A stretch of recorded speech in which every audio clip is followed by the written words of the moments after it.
Good evening, and welcome to tonight's presentation, From the Quarries, an archive of Masonic lore.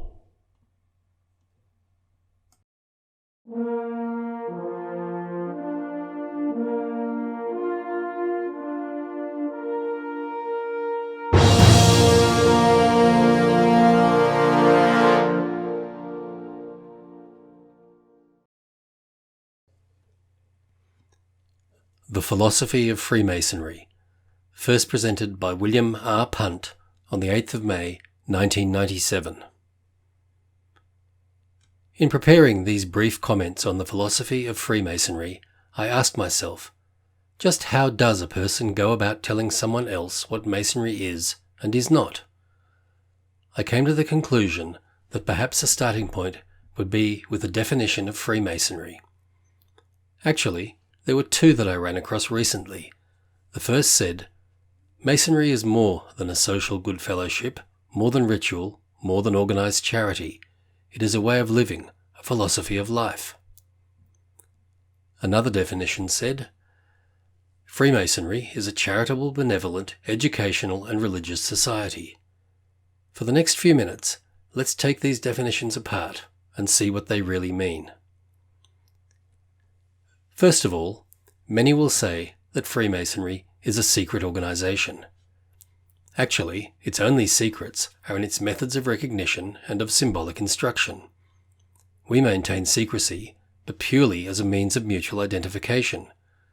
We take an oath, but only after assurance that it will not improperly affect any duty we owe to God, our country, our neighbour, or ourselves. We have forms and ceremonies and symbols, but these are all external. Actually, the entire ritual is a symbolic representation of the course of a man through his life, leading him step by step from birth through manhood to old age, and leaving him with the hope of immortality. The first degree, called the entered apprentice, represents man as he comes into life, helpless, ignorant, and dependent, and carries his education through the period of his youth.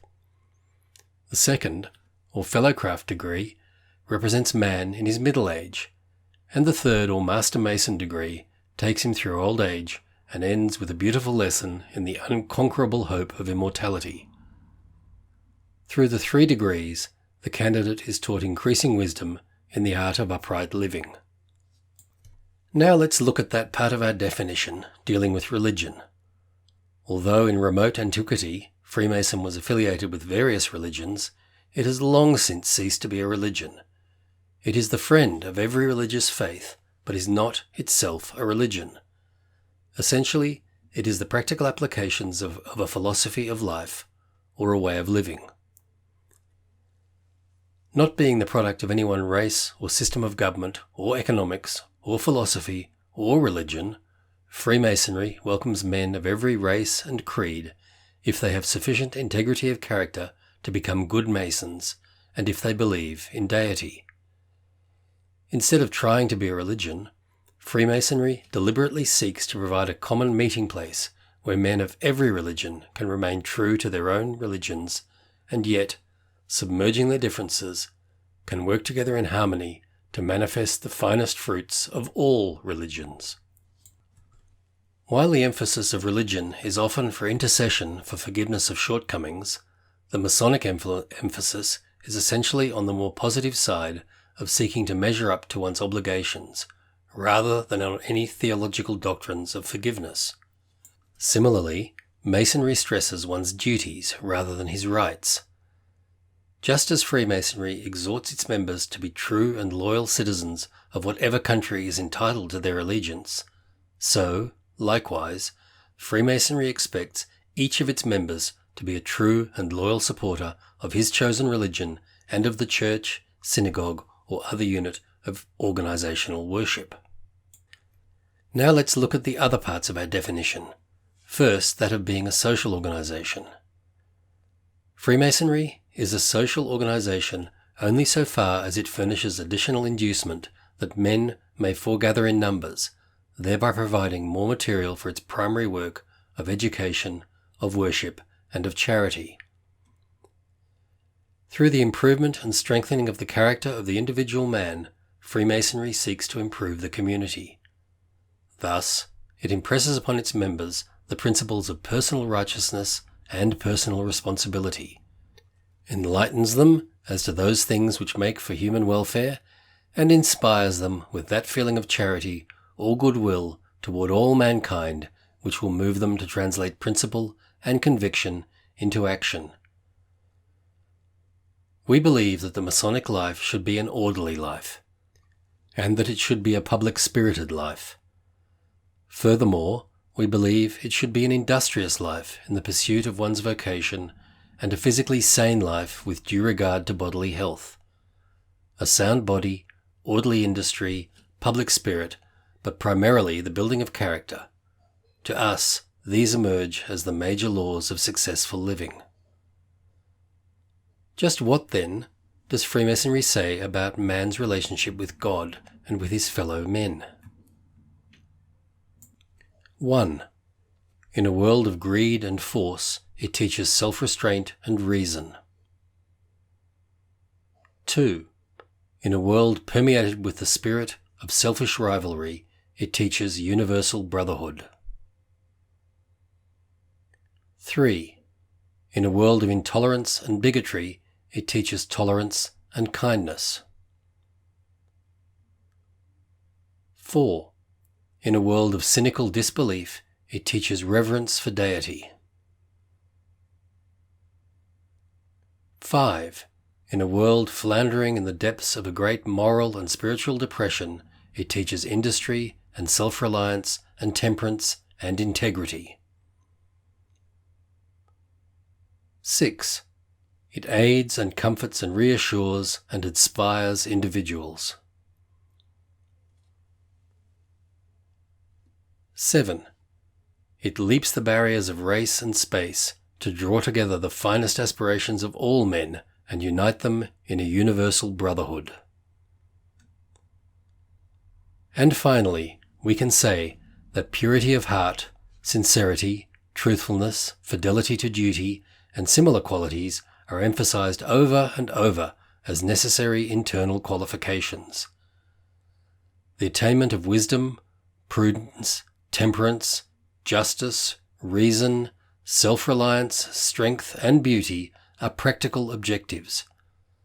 Self-restraint, upright conduct, and morality are worthy means towards the accomplishment of these objectives. These are typical of the Masonic philosophy. Yes, Masonry is more than social good fellowship, more than ritual, more than organized charity. It is a way of living, a philosophy of life.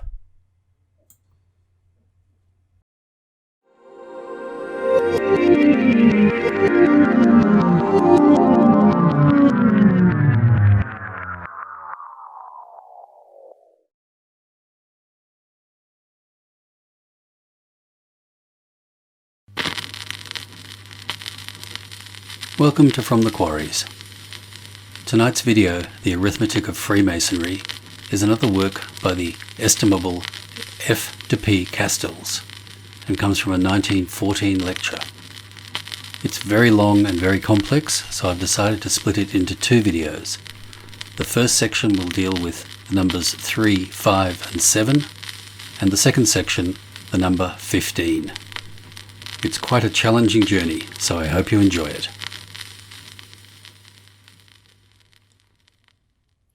Good evening, and welcome to tonight's presentation, From the Quarries, an archive of Masonic lore.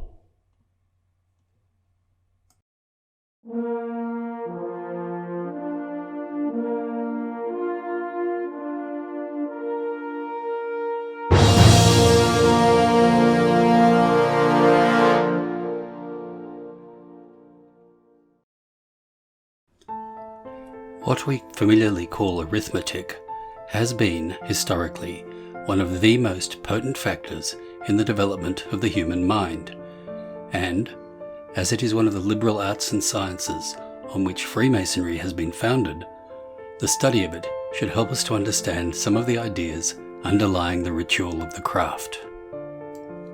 The architect, the geometrician, and every Mason, whether operative or free and speculative, are absolutely dependent on the science of numbers. Long ago, Pythagoras made his whole system of philosophy rest on the conception of numbers as regulating the relations of all things, and on this account he may be regarded as the philosopher of numbers. Philolaus, the earliest exponent of his teaching, put it in a nutshell thus: number is the principal order, the principle on which the cosmos or ordered world exists. When, 500 years ago, King Henry VI made inquiry concerning Freemasonry, he was told this: "It is the knowledge of nature and the power of its various operations, particularly the skill of reckoning, of weights and measures, or constructing dwellings and buildings of all kinds, and the truer meaning of forming all things for the use of man." And when he asked, "What do Masons conceal and hide?" his informer mentioned, among other things, the way of obtaining the faculty of ABRAC, which is, it seems, just the sort of arithmetic which I am to speak to you of in this lecture. Having regard to these facts, we are justified, I think, in expecting that any numbers, quantities, and measurements mentioned in the ritual must have a hidden significance. And, indeed, I am of the opinion that in the ritual there is nothing arbitrary, superfluous, or meaningless.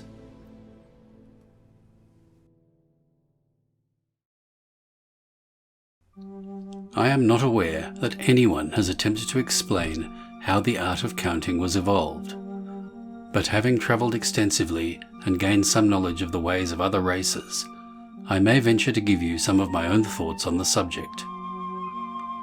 At the dawn of civilization, there seem to have been tribes counting by threes and tribes counting by fives.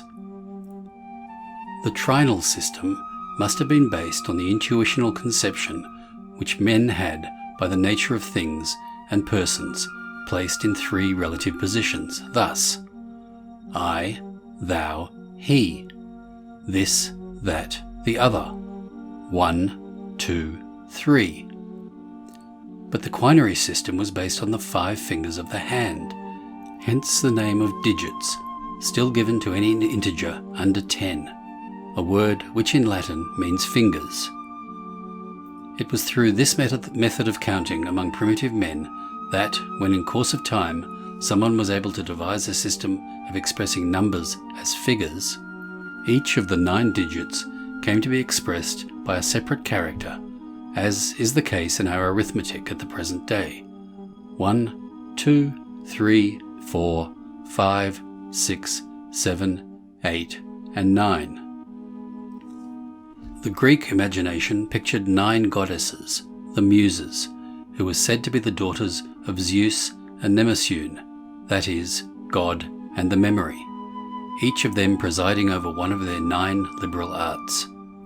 And in the ancient Scottish rite, we find a 9th degree in which the brethren are styled elected knights of 9. Here, incidentally, I may call your attention to a curious property of the mysterious 9, which is that, whenever we add together the figures by which we express any of its multiples, we always get either another 9 or some lesser products resolvable to the same number.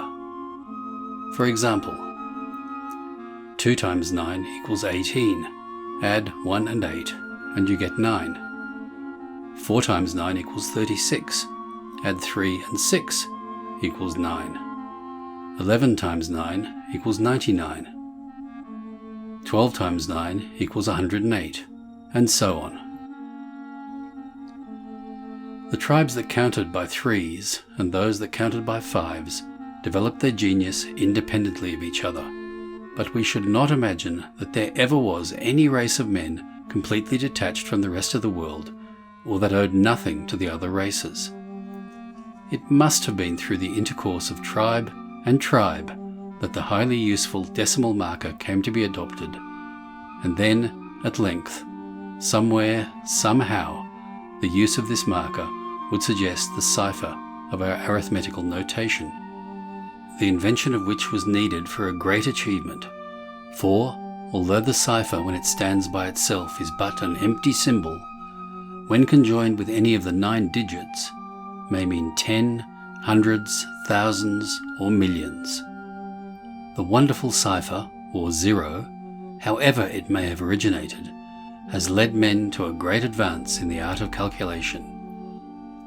We may still call it naught, but it would be more appropriate to call it all, seeing that it purports infinity into our arithmetical operations.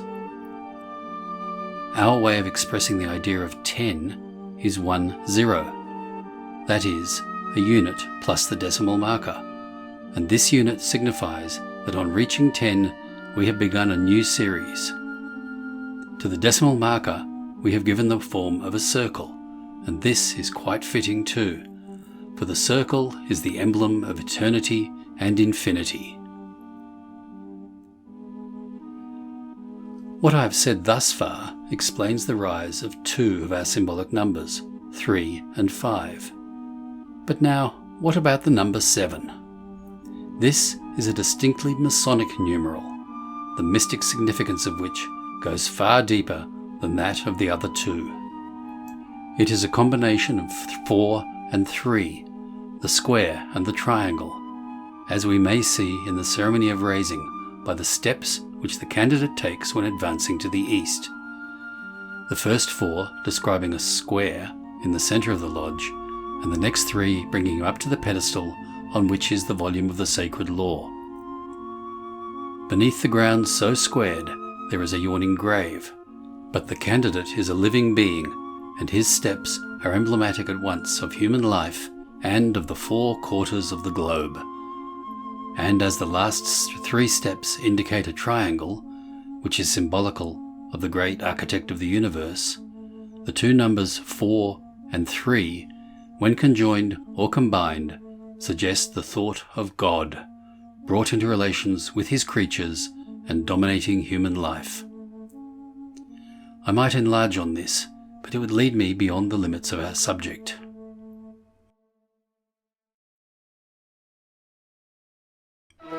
Having explained the origin of the 3 symbolic numbers, 3, 5, and 7, we may now make a rapid review of the ritual and see the function which each of them is made to discharge.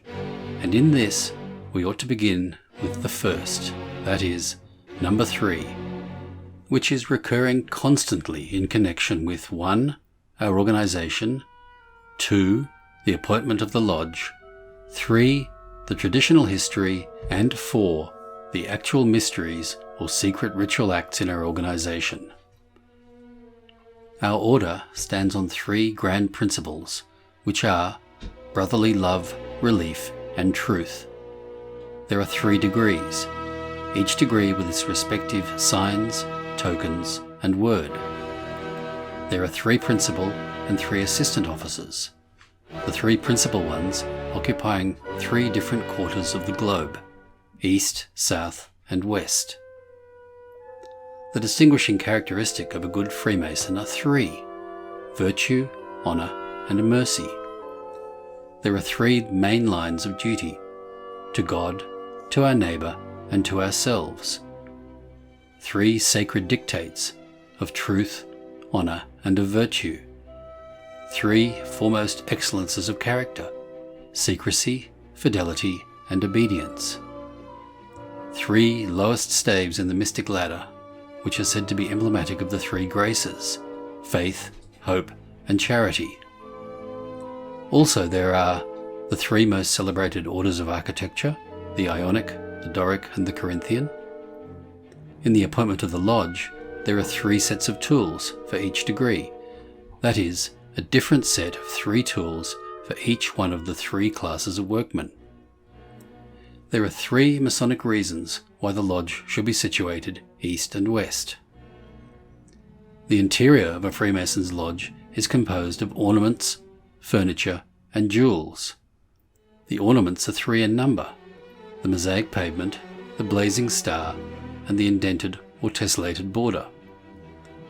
The furniture too comprises 3 articles, which are the volume of the sacred law, the square, and the compasses, while the jewels are 6, 3 movable and 3 immovable.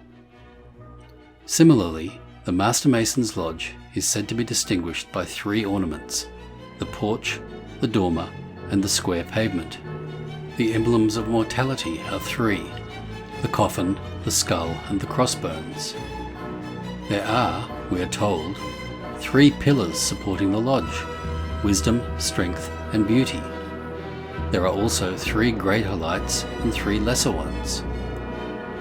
In the traditional history, the first lodge is said to have been consecrated with 3 grand offerings. The chapiters of the pillars are described as enriched with 3 varieties of ornamentation: network, lilywork, and pomegranates, and these are said to symbolize unity, peace, and plenty. The entered apprentices employed in King Solomon's temple received a weekly allowance of corn, wine, and oil, which may be said to answer to what the present-day labourer still regards as the 3 necessities of life: bread, beer, and butter.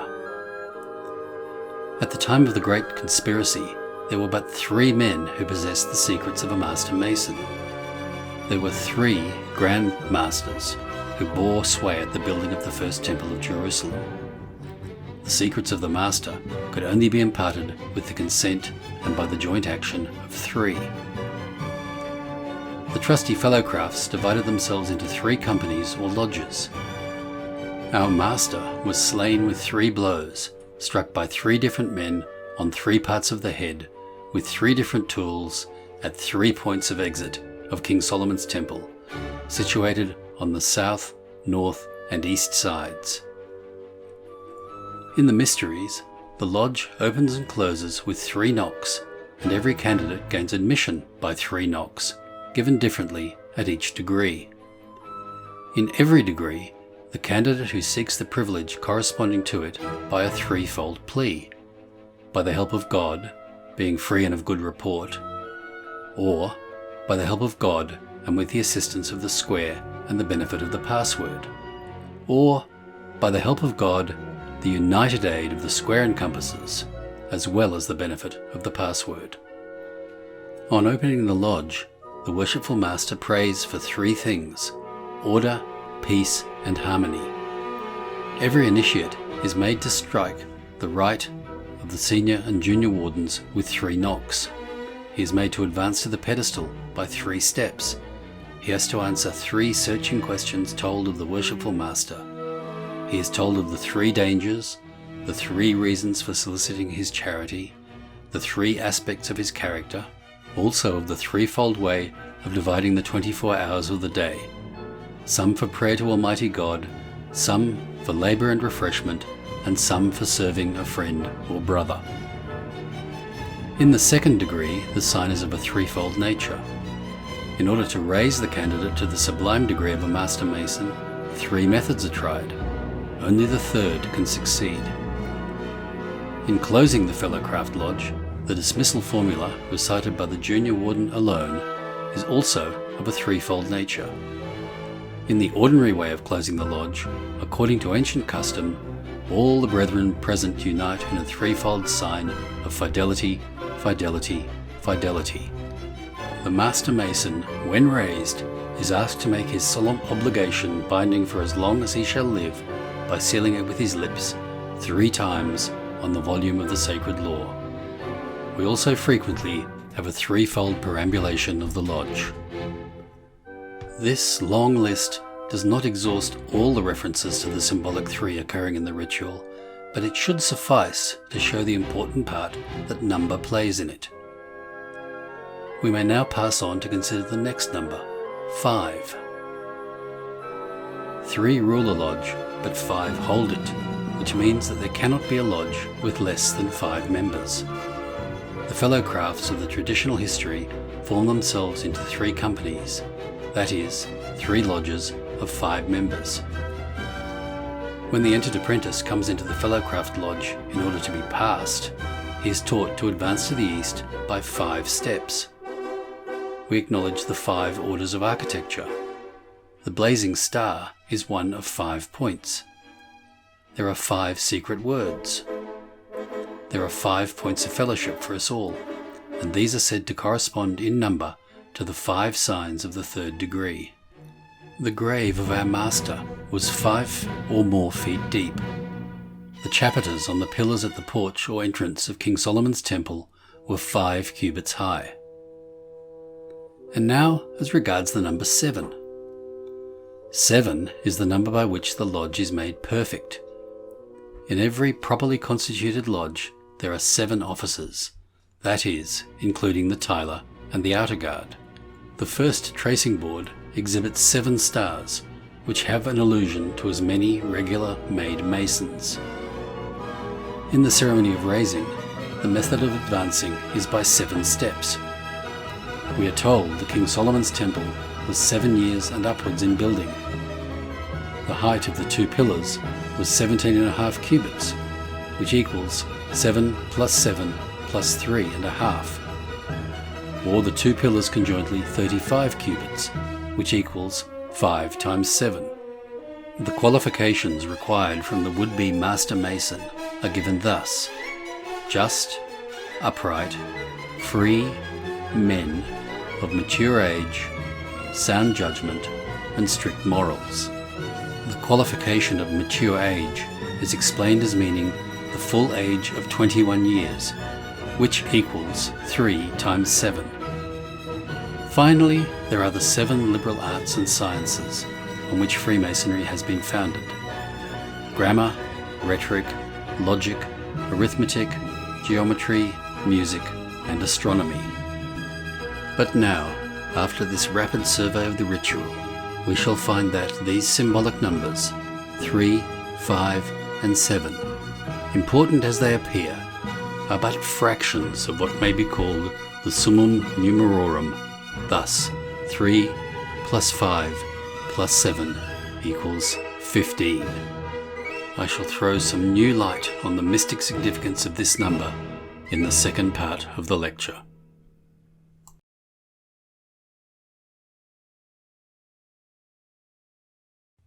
For more Masonic podcasts, videos, music, texts, and artwork, visit fromthequarries.com or subscribe to our YouTube, Twitter, and Facebook accounts by searching From the Quarries.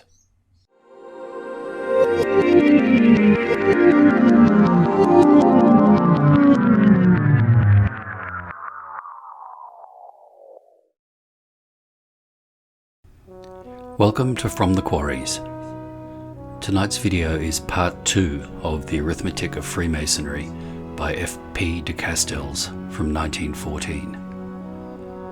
It turns out that there's so much in this lecture that I think it's going to be a 3-parter now, so tonight's part refers specifically to the number 15.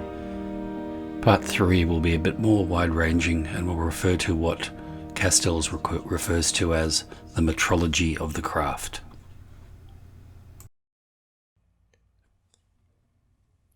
Good evening, and welcome to tonight's presentation, From the Quarries, an archive of Masonic lore.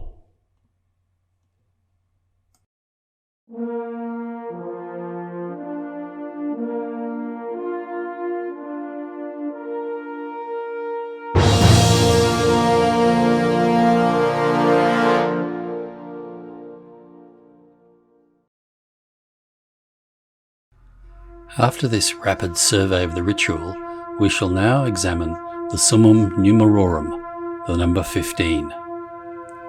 I hope to throw some new light on the mystic significance of this number, but first of all, I beg leave to call your attention to its internal harmonies. It has been said that there is divinity in odd numbers, and the number 15 is remarkable in many ways. It combines the first 2 of our symbolic numbers, for 3 times 5 equals 15, and strangely enough, the 2 numbers, 3 and 5 joined together, represent 35, which equals 5 times 7. The other 2 symbolic numbers.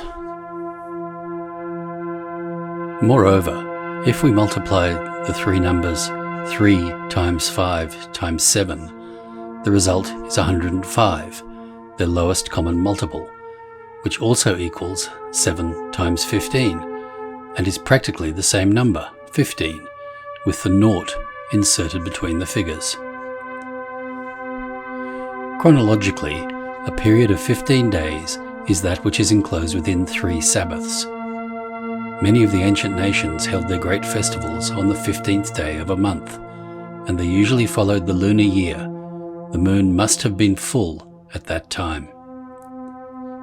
In Greece, the ceremonies of initiation into the Eleusinian mysteries, both in the autumn and in the spring, began on the 15th day of the month and lasted 9 days.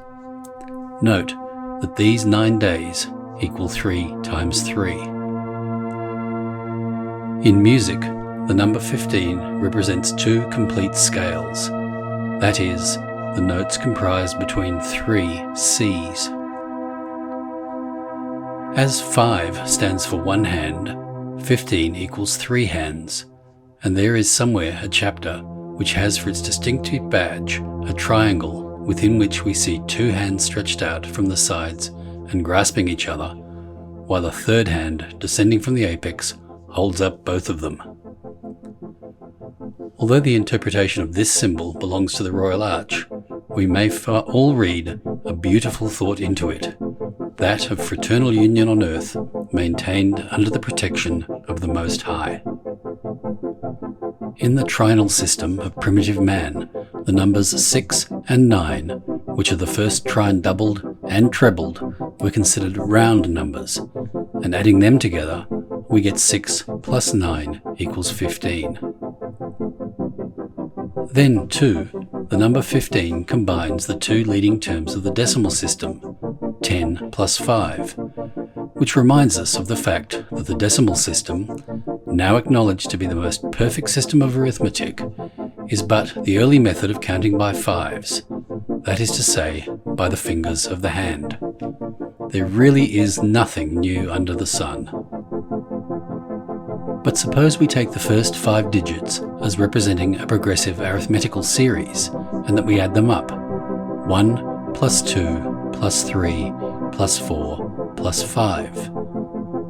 Again, the total will be 15, and if we add up all the 9 digits in the same way, then we bring the total to 45, which equals 3 times 15, and is half the number of the square. 45 plus 45 equals 90. This I've illustrated by a diagram thus, which has a pile of bricks arranged in that same progressive order.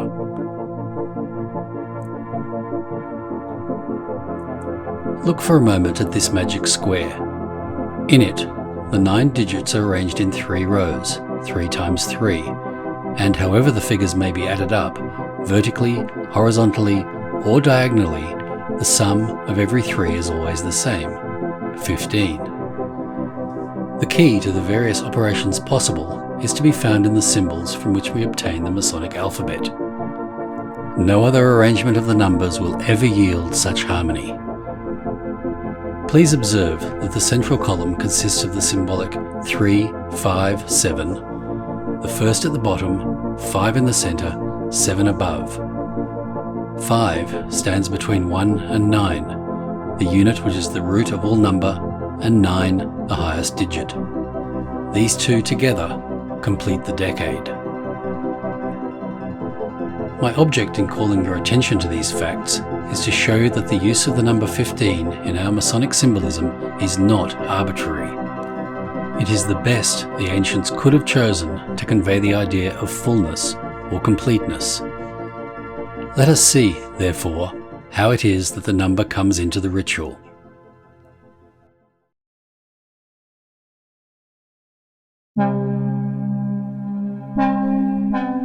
I have said before that we open and close the lodge with 3 knocks, but it would be equally correct to say that we open and close the lodge with 15 knocks, because the knocks prescribed by the ritual are struck successively by the worshipful master, the senior and junior wardens, and by both the inner and outer guards.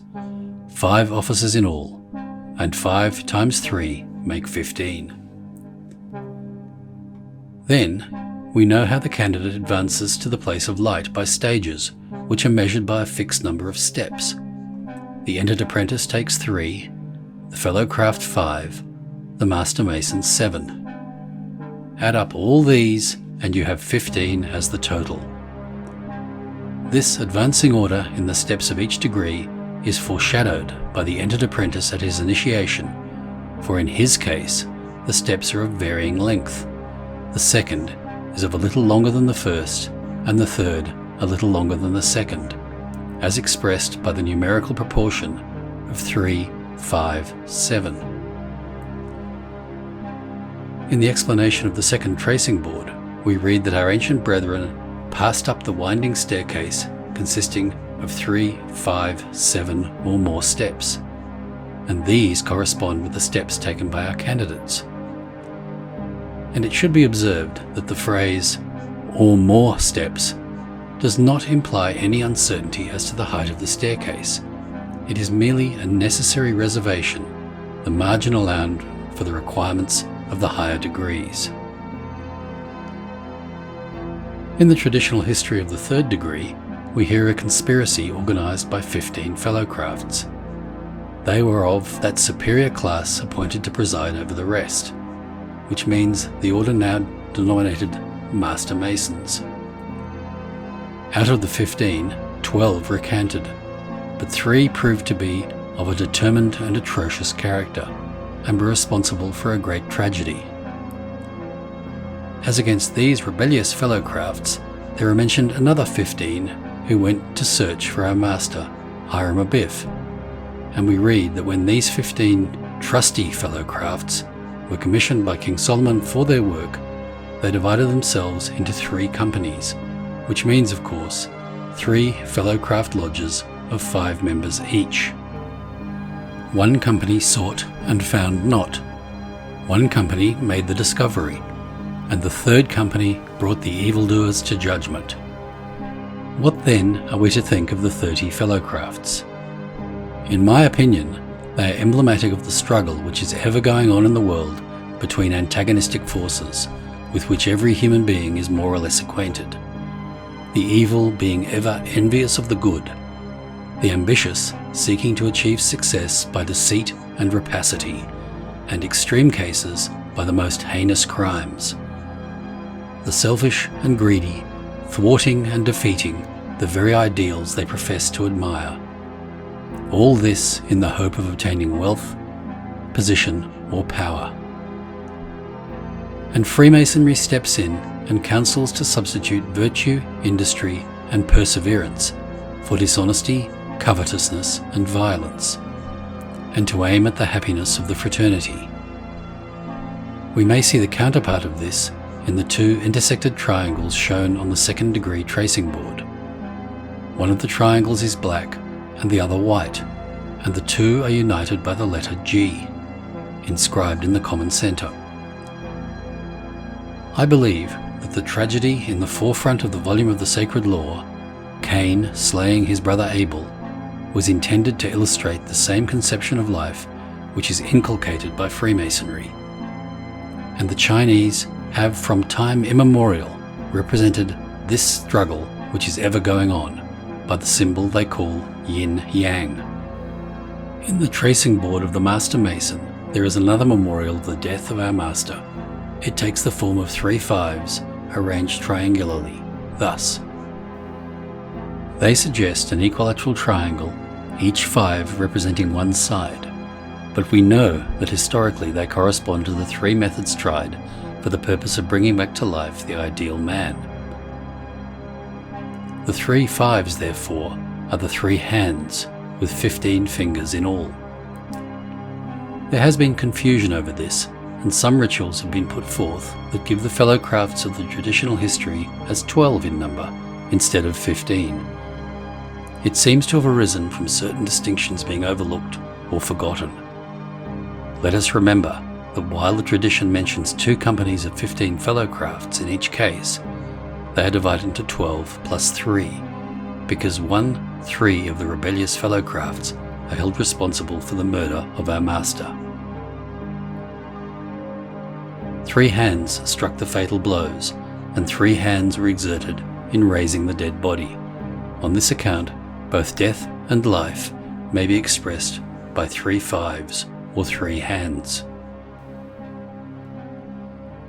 In closing the Fellowcraft Lodge, the wardens report the discovery of a sacred symbol, said to be situated in the centre of the building, and this may be explained by what we read elsewhere. When our ancient brethren were in the middle chamber of the temple, their attention was peculiarly drawn to certain Hebrew characters, which are here depicted by a letter G, denoting God, the grand geometrician of the universe, to whom we must all submit and whom we ought humbly to adore.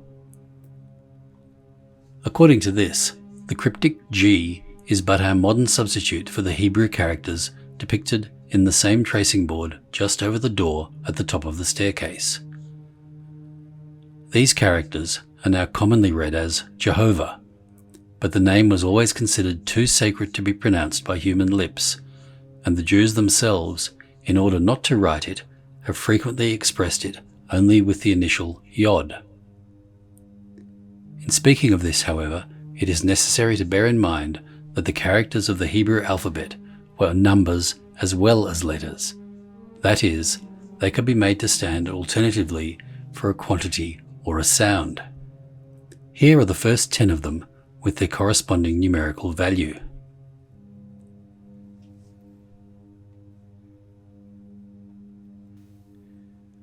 We see then that the letter Yod, the initial of the name Jehovah, when used numerically, represented the number 10, a fact which has afforded ground for much speculation. As previously shown, the Yod, standing for 10, may be regarded as emblematic of the perfect system of arithmetic. Some Jewish rabbis, known as the Kabbalists, pointed out that the divine name in Hebrew consists of 4 letters, hence called the Tetragrammaton, or 4-lettered name, and by taking 1, 2, 3, 4 as a series, they reached the total of 10, which agreed with the face value of the initial. In this, the Kabbalists came in touch with Pythagoras and his holy quaternion, or in Greek, Tetractus, for Pythagoras held that 4, the first square number, was the potential decade, and it stood for the cosmic elements fire, air, earth, and water. Sometimes the 4 Hebrew letters were arranged thus.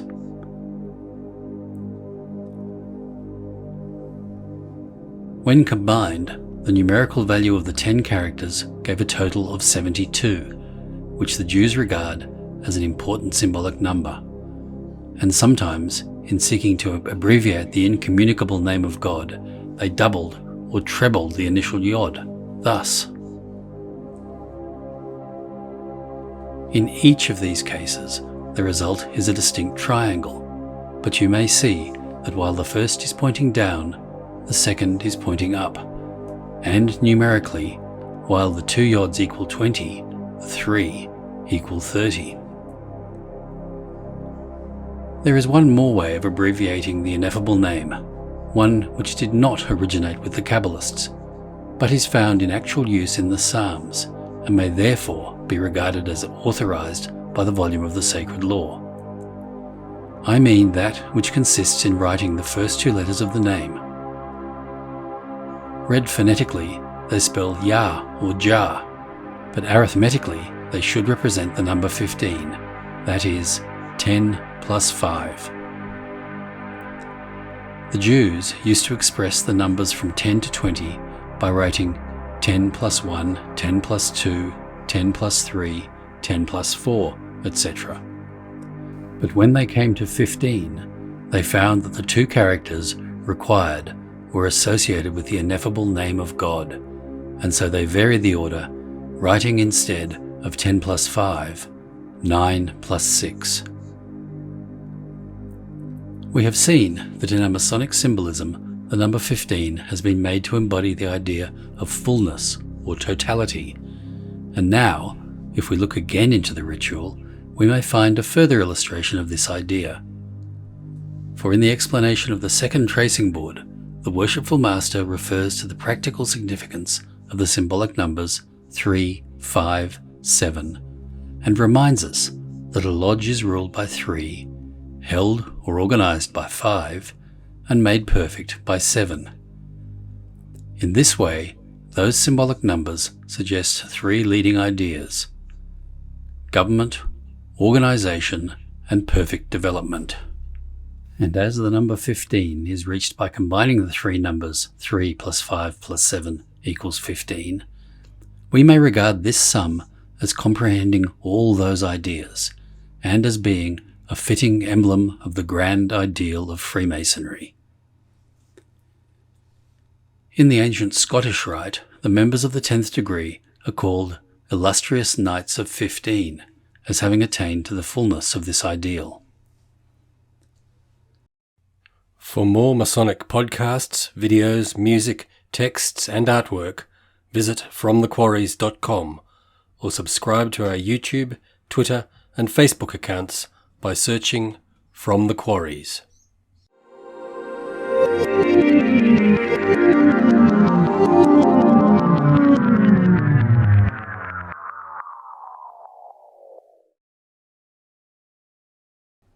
Welcome to From the Quarries.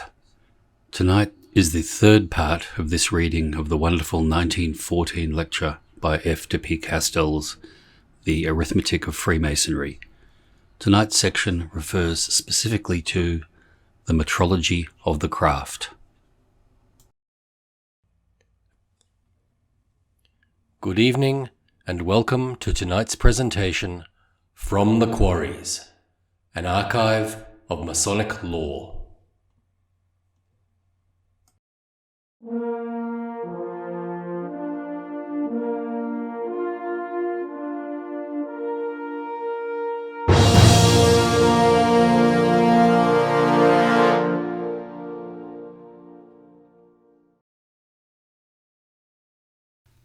I have undertaken to say something of the metrology of the craft, and I will proceed to do so because it is a subject that stands closely allied with our arithmetic, but time compels me to be brief.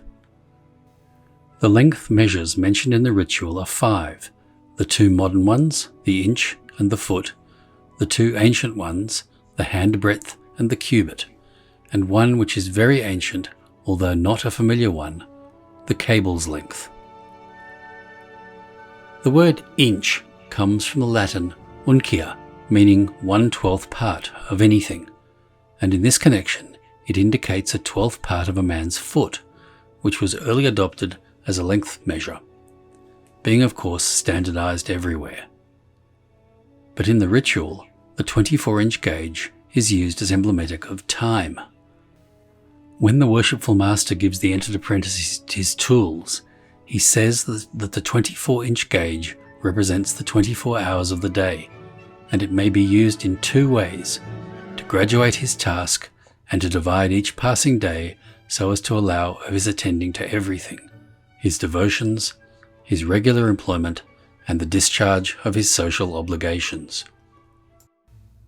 As the fingers of the hand have played an important part in the development of the art of counting, so too they supplied the basis for the art of mensuration all over the East, all the high metrical values consisting of so many palms or hands' breadths, which, like the foot, had to be standardized.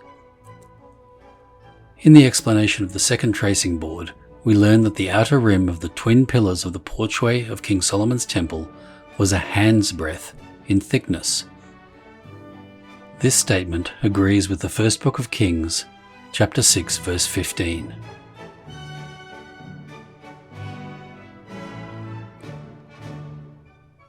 Elsewhere, Jeremiah 52, verse 21, we read that it was 4 fingers thick, and so I shall point out that in this there is no real contradiction, because the hand's breadth of the ritual is to be understood as being not the breadth of the open or extended hand, but that of the back of a clenched hand, in which only 4 fingers are seen. Theoretically, the cubit was the length of a forearm, from the elbow to the tip of the middle finger. But unfortunately, as each nation adopted a different standard, we find a great deal of variety in cubits. Indeed, some nations had 2 or 3 sorts of cubits, according to the objects that had to be measured. This may explain the confusion and the controversy that there has been as to the actual length of the cubit employed in designing King Solomon's temple. In Egypt, there were two different cubits, the short, which was one of 6, and the royal, which was one of 7 palms of handbreadths. In Babylonia, there were 3 measurements known by that name, one of 3 palms, used in measuring fine decorative work and gold ornaments, one of 4 palms, which was used ordinarily for all masonry work, and one of 5 palms, which was used in measuring land spaces. By the recovery of 2 scales of linear measurements engraved on the statues of Gudea, nearly 5,000 years old, we have found that these 3 cubits equaled 10.8, 14.4, and 18 inches respectively. Some archaeologists argue that both King Solomon's temple and in the tabernacle, all 3 cubits of ancient Babylonia were used. On this calculation, the thickness of the pillars would be equivalent to 3.6 inches of our present-day measure, although even now we cannot be quite certain. Finally, about the cable's length. When this expression is now used by sailors, they mean to indicate a distance of about 100 fathoms, or the 10th part of a nautical mile. But as used in the ritual, at least a cable's length from the shore, it means a distance equal to the length of a coil of cable, which has always been understood to be 120 fathoms, that is to say, 720 feet. The idea is that being buried in the sands at the bottom of the sea at that distance from low water mark, as a minimum, the remains of a traitor might be considered to be definitively consigned to everlasting disgrace, and therefore as having absolutely perished. No trace or remembrance being any longer conceivable. This cable's length must not be confused with the length of my cable tow, mentioned in another part of the ritual. This latter being a figure of speech intended to convey the idea of one's ability to execute an acknowledged obligation, the power to fulfill one's own responsibilities in life. The introduction of the cable into the ceremonies may appear strange, but apart from other considerations, if we only bear in mind the way the cable has been manufactured from time immemorial, we shall recognize that it is a very suitable emblem for the threefold cord which is not easily broken, of brotherly love, relief, and truth. In a book compiled nearly 100 years ago, there is a description of it. Every cable, of whatsoever thickness it be, is composed of 3 strands, every strand of 3 ropes, and every rope of 3 twists. The twist is made of more or less threads according as the cable is to be thicker or thinner. The ritual anticipates that after this life every master mason shall be decently interred, but the penalty of our obligation in the 3rd degree involves the very opposite of that idea. I shall therefore close this lecture with a few words on the dimensions of the grave of the 3rd degree and their significance. I have spoken of fathoms, saying that a cable's length equals 120 fathoms, but the fathom is not named in the ritual. It may be defined as the measure of a man's embrace, fixed for all practical purposes at 6 feet, and therefore, although not expressly named, it is the length of the grave which the trusty fellowcrafts of our traditional history are said to have prepared. It was from a centre of 3 feet east and 3 feet west. This is an unusual form of expression, but we may account for it by observing that the navel is regarded as lying in the centre. Remember where the master mason rests his squared hands when he stands to order. The navel is our link with the past, and inasmuch as being buried, the body returns to the bosom of our common mother, the old link is very properly viewed as the central point in the grave. The width of the grave between north and south was 3 feet. These dimensions are still the ordinary minimum dimensions of an adult's grave at the present time. But in the ritual, they are given for a practical purpose, being emblematic. As the area was one of 18 square feet, 6 by 3 equals 18, 9 to the east and 9 to the west, and as the depth was a minimum of 5 feet, the total capacity of the grave was of 90 cubic feet, which is the number by which we define the square, an angle of 90 degrees. The cubic measurement of the grave, therefore, is but another way of representing the square. By being laid under the sod, back to the bosom of Mother Earth, we come into the closest possible fellowship with one another, and the depth of 5 feet harmonizes with our 5 points of fellowship. In assigning such dimensions to the grave, therefore, the ritual may be said to bring our symbolism into the reign of death, and we, by endorsing and adopting its provisions, are testifying to the fact that the bond which unites Master Masons in this life is not broken when we are let down into the tomb of transgression. Having ordered our life according to the square, we take that sign with us to the grave, and we may rest assured that when we finally rise from the last resting place, the same old sign will procure our admission into the Grand Lodge above, where the world's great architect lives and reigns forever. For more Masonic podcasts, videos, music, texts and artwork, visit fromthequarries.com or subscribe to our YouTube, Twitter and Facebook accounts by searching From the Quarries.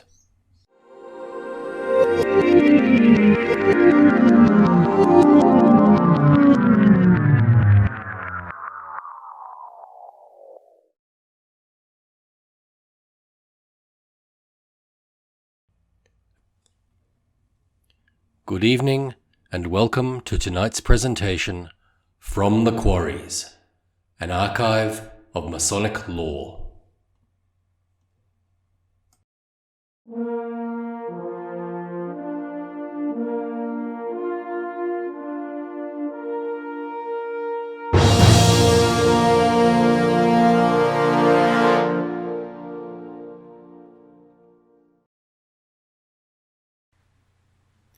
The Ineffable Name. This lecture was delivered to Research Royal Arch Chapter number 100 of the Supreme Grand Royal Arch Chapter of Queensland on Wednesday the 5th of February 1947 by Right Excellent Companion the Reverend V. H. Whitehouse, Grand J.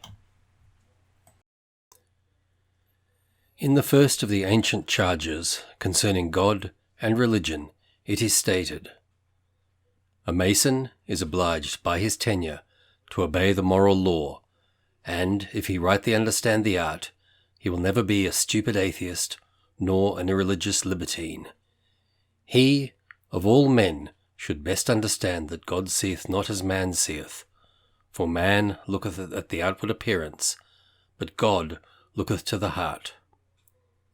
A Mason is, therefore, particularly bound never to act against the dictates of his conscience. Let a man's religion or mode of worship be what it may, he is not excluded from the order, provided he believe in the glorious architect of heaven and earth, and practice the sacred duties of morality, etc. Belief in God, then, is essential before a candidate is admitted to Freemasonry, and throughout all our ceremonies this belief is taken for granted. The question naturally arises, who or what is the God which Freemasonry proclaims? Several things are evident. A. The God of Freemasonry is the God of the Old Testament, and he has greater affinity with the ideas of the ancient world than with ours. B. Like the Old Testament and the ancient world in general, Freemasonry does not attempt to prove the existence of God, nor to speculate how the knowledge of how that God is arose. Like the Old Testament, Freemasonry moves among ideas that presuppose God's existence. C. Again, like the Old Testament, Freemasonry teaches that the knowledge of God is progressive, i.e., God is known so far as he gives himself to be known. This part C is important and removes what is a difficulty to some. There are ideas of God in the Old Testament that are crude, anthropomorphic, vindictive, and far removed from the Christian conception of the deity. But if it be remembered that God's revelation of himself is a progressive one, God revealing himself as men prove themselves capable of receiving new truths, the difficulty disappears.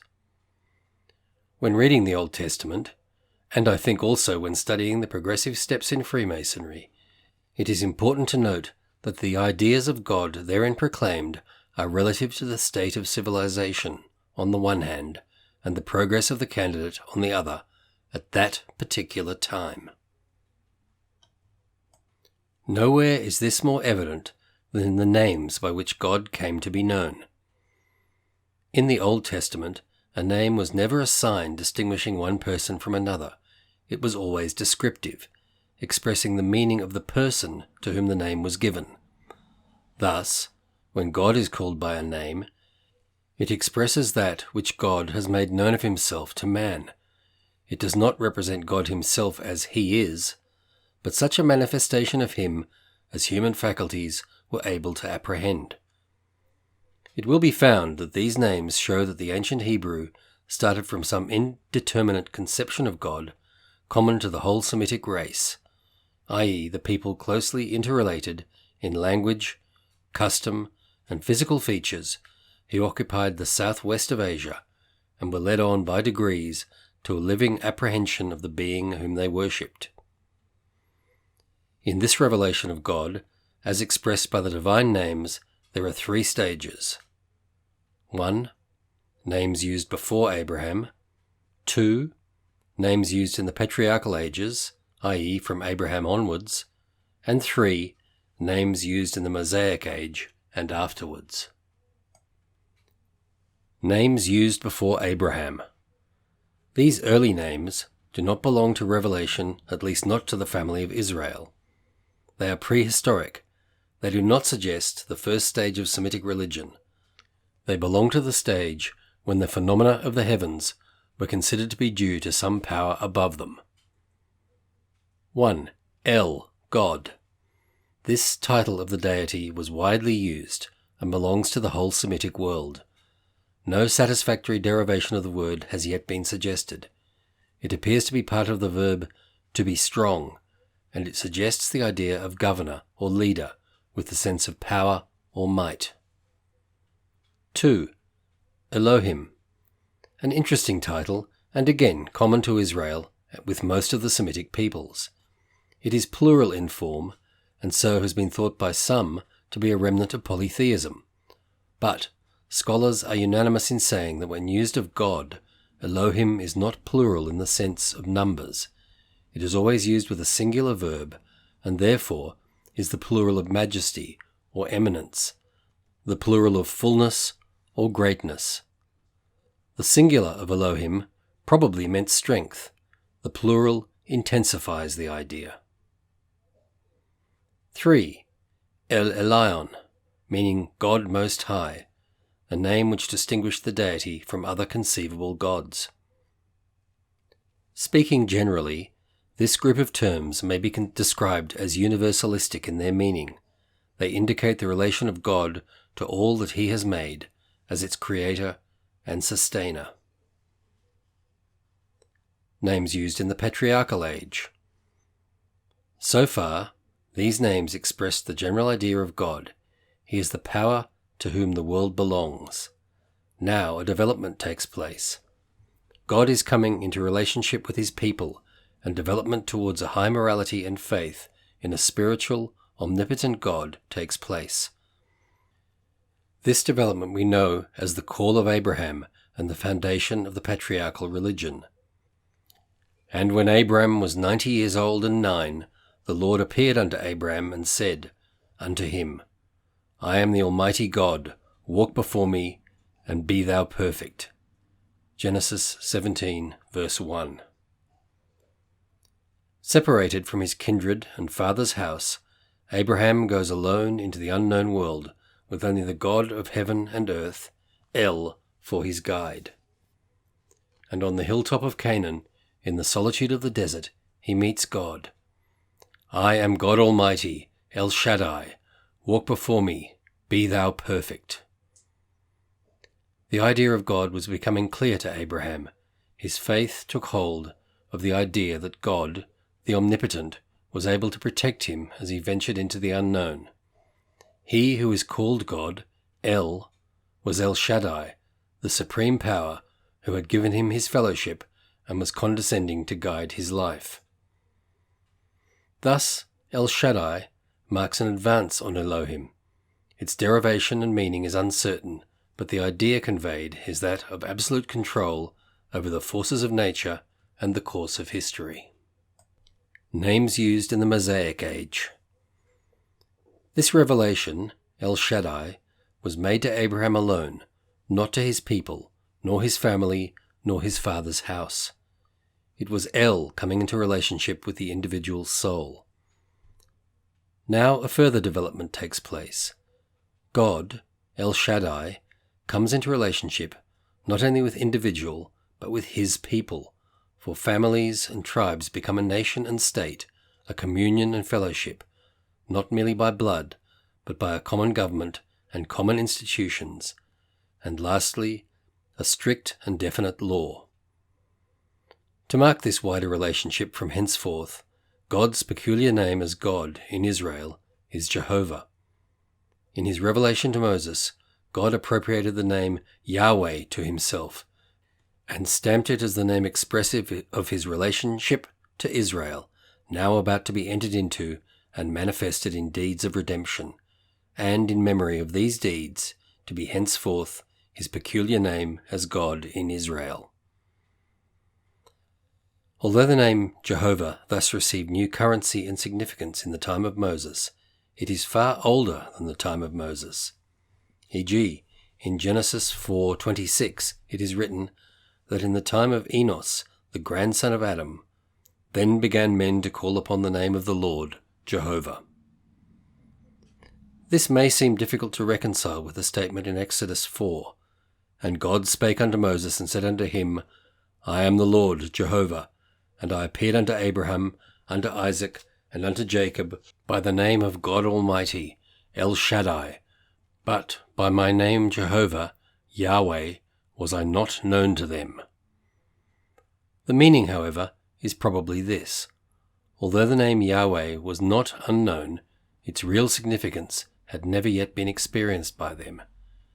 Now, God's character, as expressed by this name, would be fully manifested, and that from henceforth it would become his name as God of Israel, and would be peculiar to the people of Israel. Its pronunciation. The pronunciation Jehovah was not used in Holy Scripture until about 1520 AD, and does not claim to be correct. It came about in the following way. When it became unlawful to pronounce this name, probably from motives of superstition, various other words were substituted for it.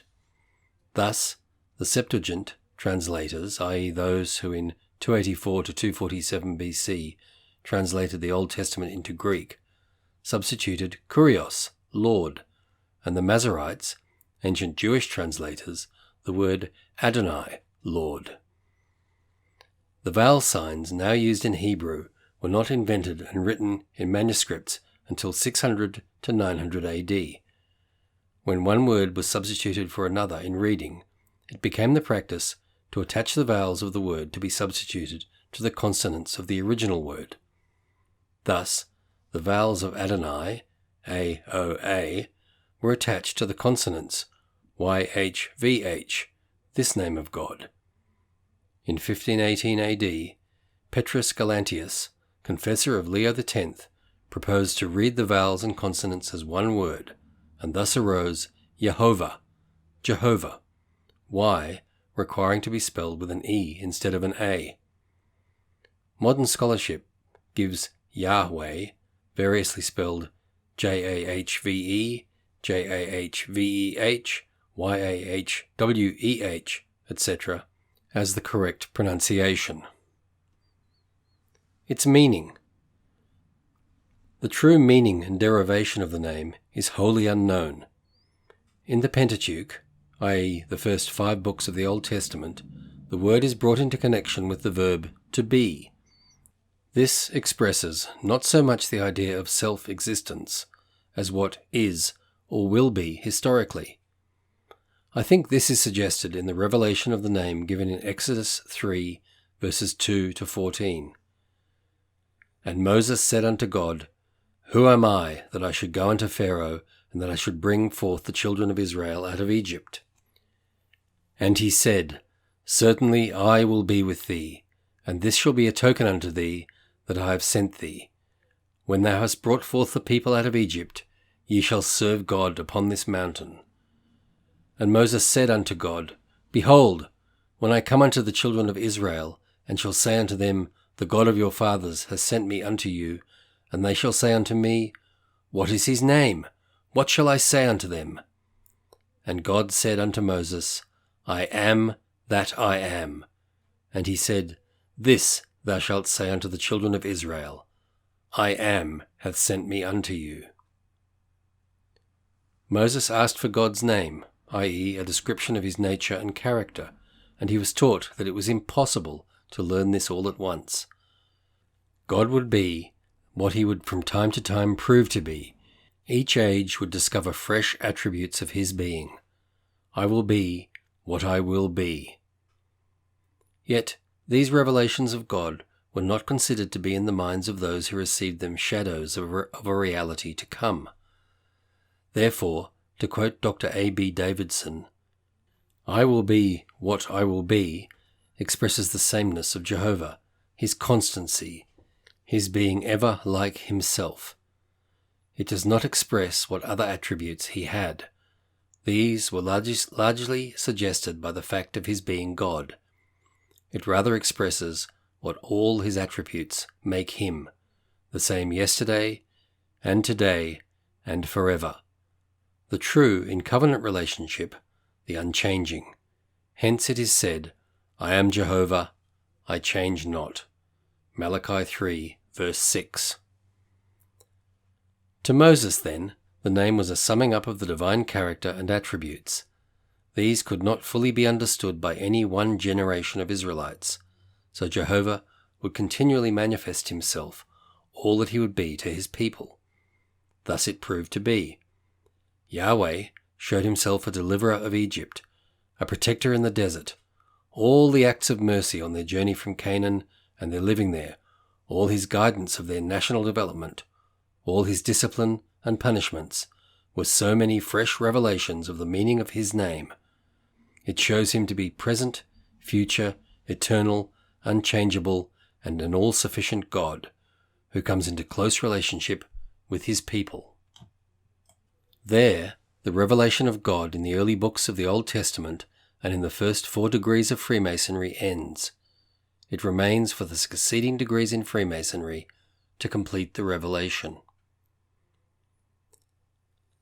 Valuable lessons may be drawn from these revelations of God.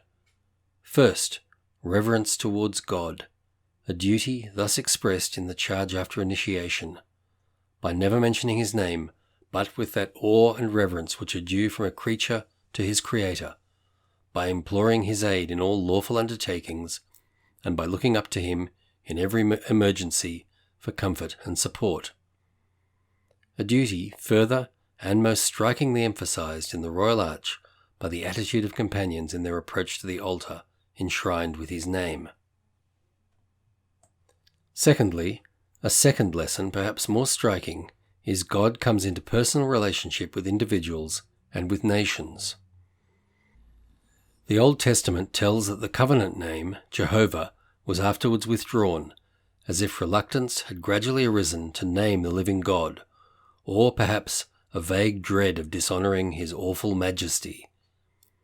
The revival of the primitive titles Elohim and El Elyon, God Most High, may seem to be a retrogression, but God moves in a mysterious way.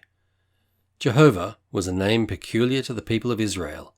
It was God in covenant relationship with them, and so suggested him as belonging exclusively to Israel.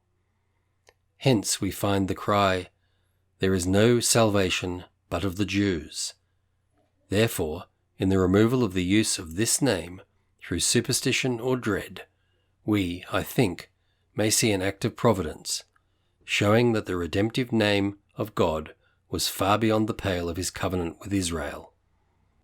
God is not the exclusive deity of any one nation, a fact I think Freemasonry proclaims.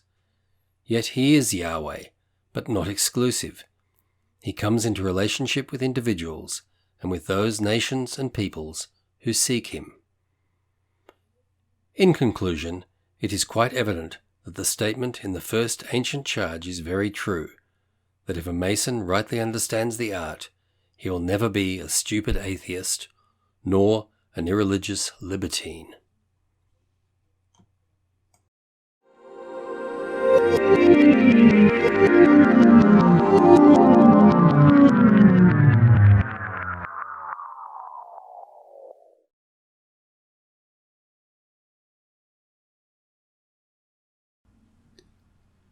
I am puzzled over a matter on which I have vainly sought light among my brethren.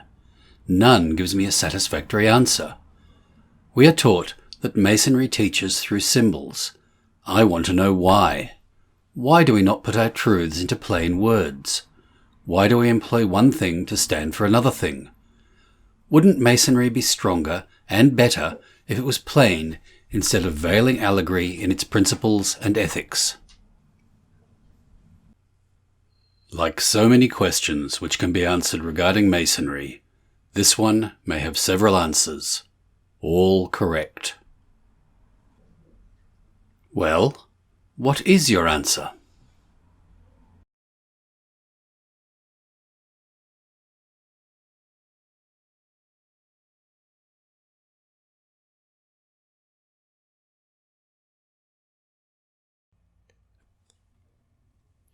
Good evening, and welcome to tonight's presentation, From the Quarries, an archive of Masonic lore.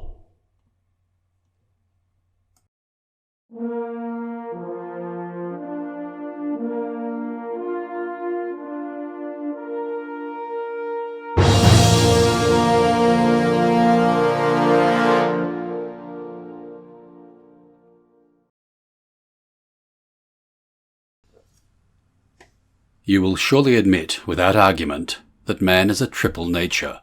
He is physical, mental, and spiritual. He has a body and senses, which bring him into contact with, and translate the meanings of, the physical world of earth, air, fire, and water, which is about him. He has a brain and a mind, by which he reasons and understands about the matters physical with which he is surrounded.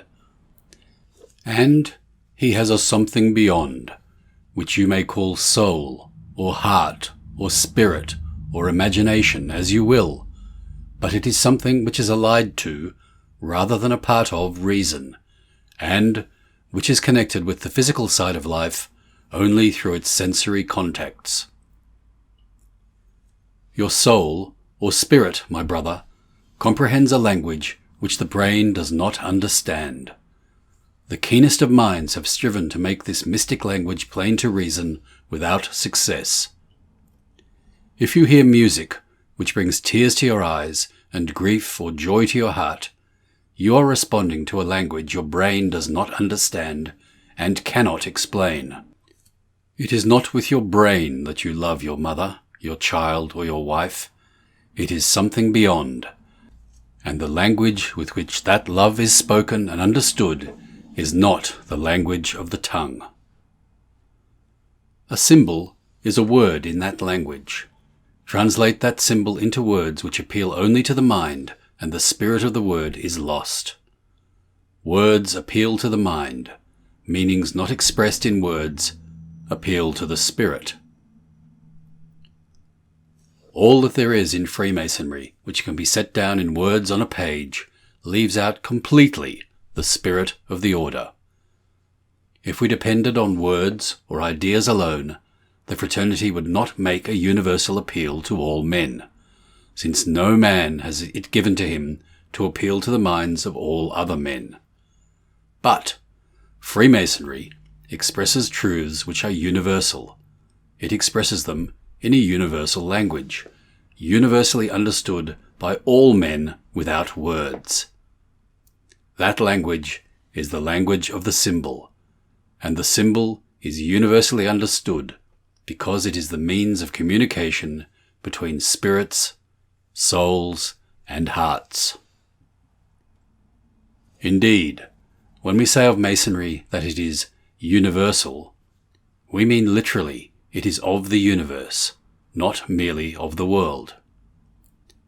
If it were possible for an inhabitant of Mars to make and use a telescope which would enable him to see plainly a square mile of the surface of the earth, and if we knew it, and desired by drawing upon that square mile a symbol to communicate with the inhabitants of Mars, we would choose undoubtedly one with as many meanings as possible, one which had a material, a mental, and a spiritual meaning.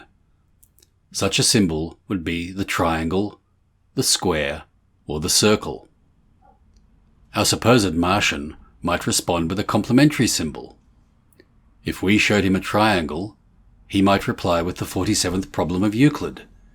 If we showed him a circle, he might set down 3.1659, the number by which our diameter multiplied becomes a circumference.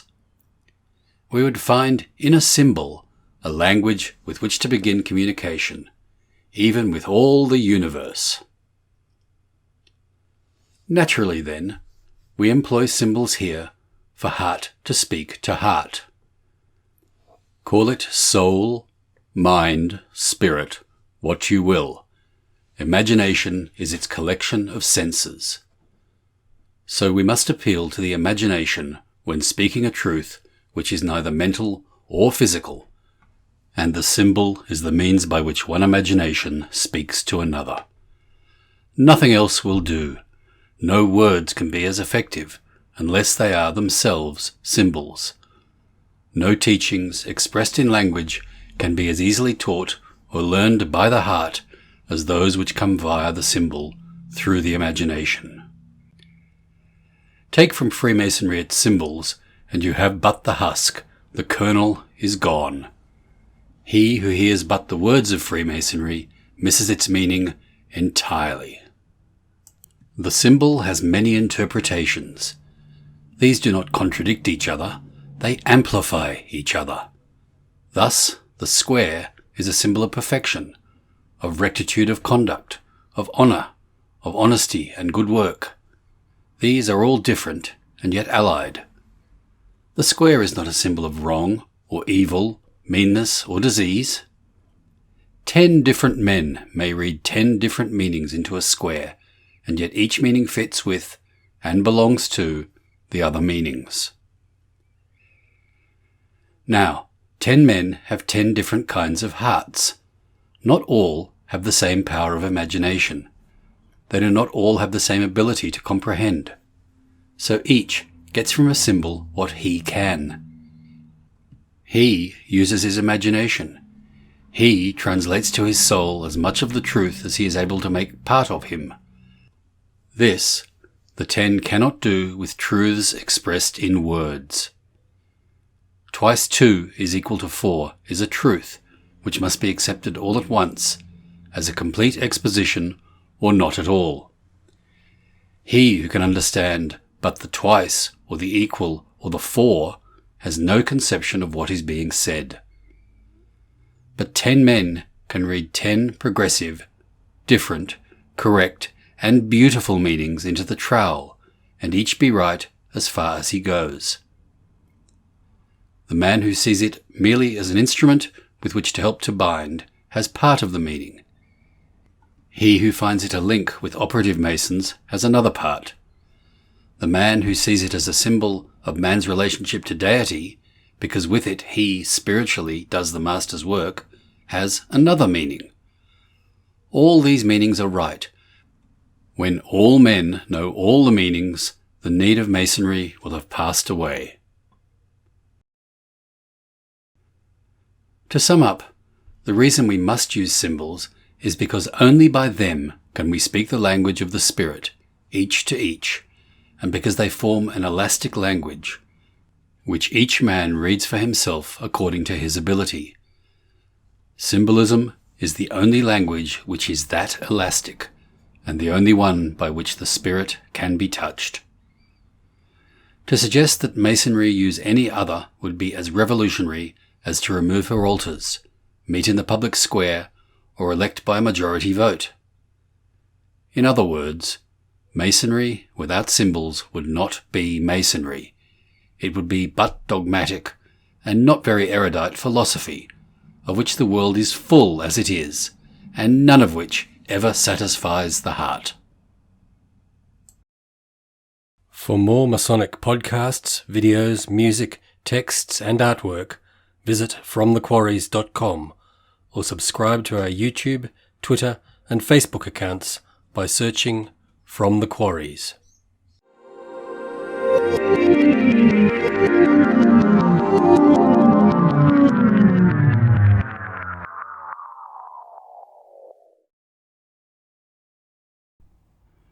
For a deep dive into the history, philosophy, and traditions of Freemasonry, subscribe to From the Quarries. You will find hundreds of lectures, presentations, shorts, and other Masonic works written by Freemasons for Freemasons. Visit fromthequarries.com or YouTube at From the Quarries.